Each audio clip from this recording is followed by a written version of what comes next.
Hey everybody, it is time once again to do a book review. It has been a long time since I've done one. I have a lot of books that I've wanted to do reviews on, but just have not had the energy to do so. So I figured it's about time. And today we are going to be reviewing Kings of the Wyld by Nicholas Ames. I do own this book. I listened to this on audiobook, which I would definitely recommend, but almost immediately after I gave it to my sister to read.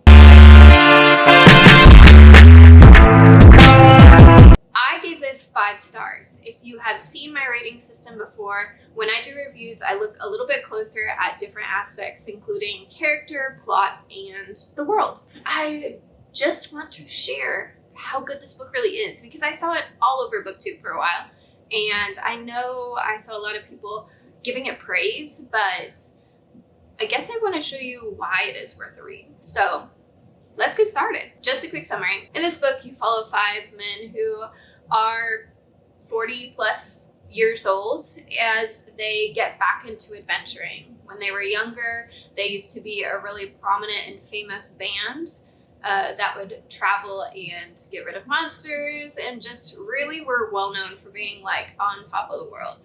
And now that their time has kind of faded, they have let the younger kids take over and are all living their own separate lives. One of them has become a king.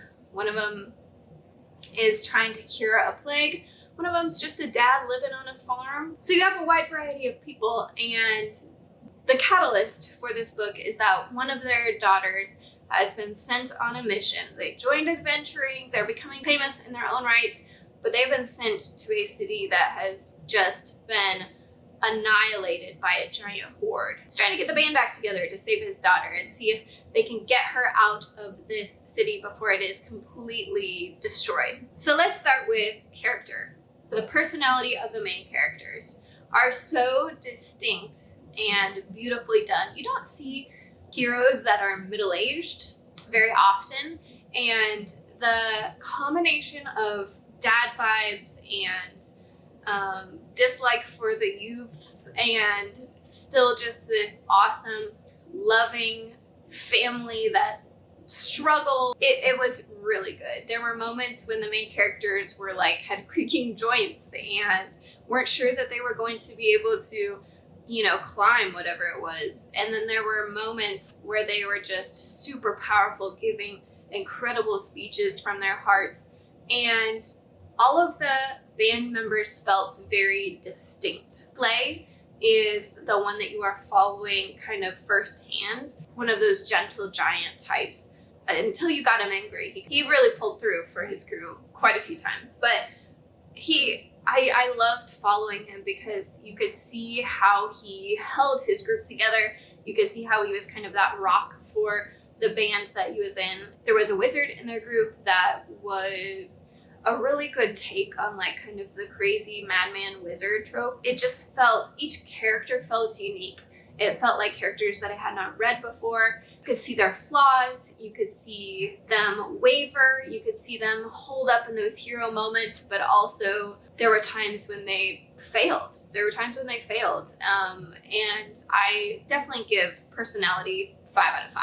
Same for relationships, really. At the beginning of the book, you're not sure if the man who's trying to save his daughter will be able to get the band back together. You get some background on why the band fell apart in the first place. And it's some pretty heavy stuff. As they come together and start working together again after a long time, you just get the feeling that you are part of this group. It feels like a camp reunion. If you've ever worked at a summer camp, you know how quickly you bond with people when you are living with them, working with them, just all the time around them in a fun environment. And it felt like they were reuniting. A camp reunion. You could see the bond between some of them was stronger than others, but they all held true. You also got to see, through their stories and through their actions, through the backstories of each of the characters, their relationships with other people, whether that be their wife, their partner, their daughter. All of those relationships felt really solid and really well presented. So 5 out of 5 for relationships as well. Okay, character development. This one's tough because it is a really good adventure story And you do definitely watch the characters grow and learn, but it's almost like they're relearning how powerful they are. They're reigniting the friendships and their passion for adventuring. They are relearning how to fight and what that means for them now versus where they were before. And so a lot of the growth and development that you see is them kind of melding the lives they lived as adventurers with the lives they have now. I don't know that you see one of them just come, turn from being shy and unsure of themselves to confident, kind of the thing that you would maybe see when you think of character development or fixing a fatal flaw. I don't know that you see that. You definitely see growth in some of the relationships that they have with people. You see them make decisions that they struggled to make in the beginning, but I don't think you see the typical development that you might think of when you're looking for character development of just a character finally doing the thing that you were like, oh, come on, do this at the beginning of the book, because it is just a different setting all around. I think there were a few characters that made decisions, especially at the end of the book, and we will talk about this. There were a few backslides, maybe, is a way to say it, that I just kind of broke my heart, and in ways they made sense, but I just wanted better for that character. So I'm going to give this probably I don't know about a 3 or 4. I think I'm going to give this a 3 out of 5. So my first, not 5-star aspect of this book. Last up are side characters. I think I loved every single side character in this book. The villains were really good villains. There was an ex-wife and her new husband that were amazing to follow in kind of their shenanigans. There was a secondary troop of bandits that you meet that keeps coming up upon Clay and his band, and their interactions dispersed throughout the story. Just, I fell in love with them. They're called, I think, the Flaming Arrows, if I remember right. And it's an all-girl band, and they are just stunning. I wanted to be a part of that band too, and they weren't even that big of a part of the story, but man, every single moment with them was really just incredible. 5 out of 5 for side characters, because they all felt, actually, I'm going to give it a 4 out of 5. There were some kids in the stories that I would have loved to see more of, because I think 3 of the 5 band members have kids now. And while you get to see bits of them, you get to see it through the lens of the parents adventuring and the decisions that they make because they have kids now, instead of really kind of meeting the kids themselves as characters, if that makes sense. But all the other side characters, so well done. So I'm going to give this a 4 out of 5. Okay, so for a character out of 20, they get a 17. And really, honestly, I feel like I just want to give them a 20 out of 20. I think that's part of why you dig in our review. What critiques do I give of this book? It's not, I don't want to just be like, all right, 5 out of 5, guys, here's amazing things, read it. I do like digging in a little bit deeper and thinking of critiques that may not have come up if I just got to gush about it. Let's move into plots. And again, 4 categories for plots. We have timeline, action, conflict, and the satisfaction of the end. Timeline.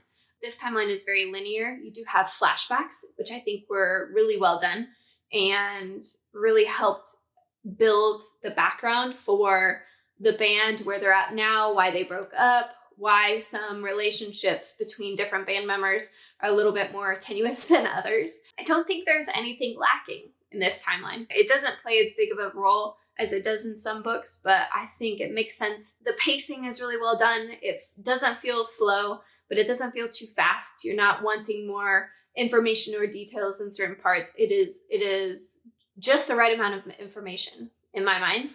And so 5 out of 5 for timeline. Action is going to get a 5 out of 5 as well. Listening to the action scenes, I felt like I was there. I could visualize it really clearly. It was, sometimes in action books, I struggle to follow what's happening or how a character made a move or how a character survived a fall even. And I didn't find myself struggling with any of this. It followed each character really well. It felt like, you know, in a movie where you watch one character do this action, then you flip over here and watch another character do this, and you come back over here. It had moments like that, which I really loved, and yet it still felt very cohesive. Every battle felt like it made sense and was enjoyable, which I think is a really hard combination. There were times when the main characters seemed a little bit overpowered, like, okay, maybe you shouldn't have got through with this, but none of it was so glaring that I was like, okay, you've crossed a line here. You know what I mean? It just felt right. It felt like your heroes were strong and powerful, but still vulnerable. And some of them did suffer major injuries. There were times when I was worried for their lives. If you like action in books, that would be a big selling point, I think. I would say read this book if you like any fantasy, really, but if you like action or D&D style fantasy, that for sure is almost a guarantee. This book is almost a guarantee for you, I would say. Okay, the conflict. I love the way they told this story, because the conflict at the beginning is, I have to save my daughter. Makes sense. But there are so many mini conflicts that for me felt very naturally built in. The first is getting the band back together, and then getting the band to the place where this is happening while still evading certain people, getting the band past the horde so you can get to the daughter. Or do we try and defeat this horde that looks impossible? Each individual conflict was really well executed in the way it all led itself into the overarching idea of the story, made sense and was enjoyable. I really enjoyed each band member's own conflict. Each person had something they were battling with, whether that be a relationship or a decision or overcoming a hurdle from their past. Again, it felt unique to each character, and it felt like something you were invested in. You really wanted to see each character come out on top. The action scenes came into that really well, but I also give props to this book for the emotional side of different conflicts. There is a character who has lost someone very dear to them through a sort of plague disease that there is no known cure. And the way they handled that conflict felt just as important and held as much weight as the battles that you saw. Satisfaction. This is going to be the one where I don't give all 5 points. And I'm still going to give 4. At the end of the book, you get kind of an epilogue where you look at, you know, where are they now? What are they up to after this whole big thing has finished? And you see kind of the next steps for each of these characters and what they want to do now, where they're headed now. What is their life going to look like now that they've got that another adventure under their belts? One of the main characters makes a decision that I was just like, why? Why did you do that? Like, I don't understand. It seems like everything you had done was just undone. To the point where I actually went and looked up and see if the author had commented on it, which he did. I read the author's comments. He kind of said things like people don't always hold on to the progress that they've made, if I remember right. And I was like, okay, that is true. Like, people are going to backslide. People are going to seem like they get really far and they're on a good track, and then they kind of go back. And the weight of the things that have happened to them doesn't disappear just because they've had a really fun adventure. And it still weighs heavily on their decisions. I understood, but I think I loved these characters. It's a true testament. I loved the character so much. I wanted him to be happy. So, yeah. Made sense. And to be honest, you might even read it and be like, don't really care. It may not matter to you when you read it, because it really wasn't that big of a deal, but it made it a 4 instead of a 5, I guess. So maybe I'm talking about it too much or putting too much emphasis on the one decision, but yeah, I would give it a 4 out of 5.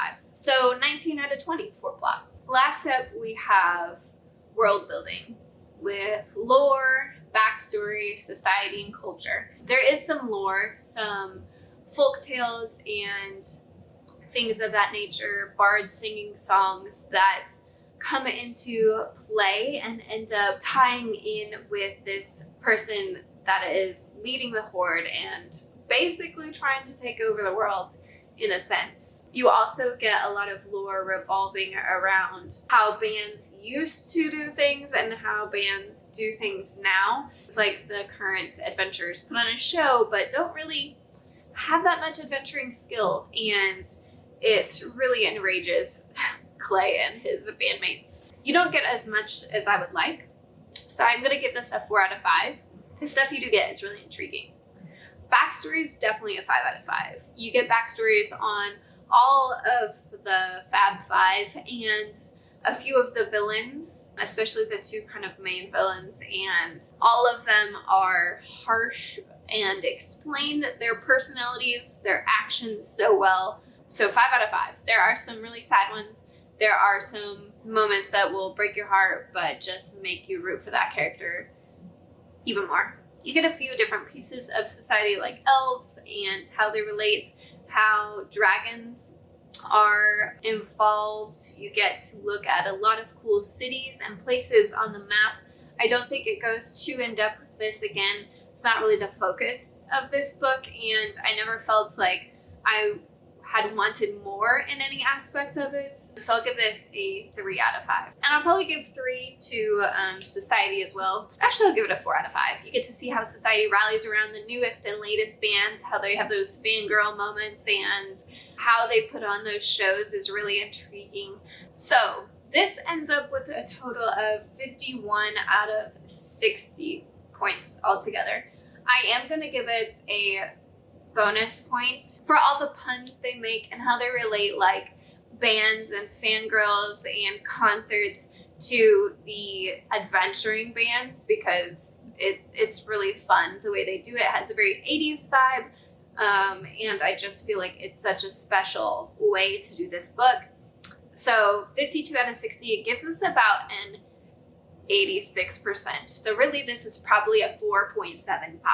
I'm keeping my 5 stars, and I am giving you my full 100% recommendation of this book if you like fantasy, and even more so if you like that classic D&D or adventuring style book, because this is such a unique take on that with still all the comforts of a good fantasy book. I love this book. Please read it, basically, is what I'm saying. And I would love to know if you've read it, who your favorite character was, what your favorite part was. Just tell me everything you love about this book, because I'll probably love it too. And it's always good to feel connected over a book. So go read this book. Have a great day, and I'll see you next time. Bye, friends.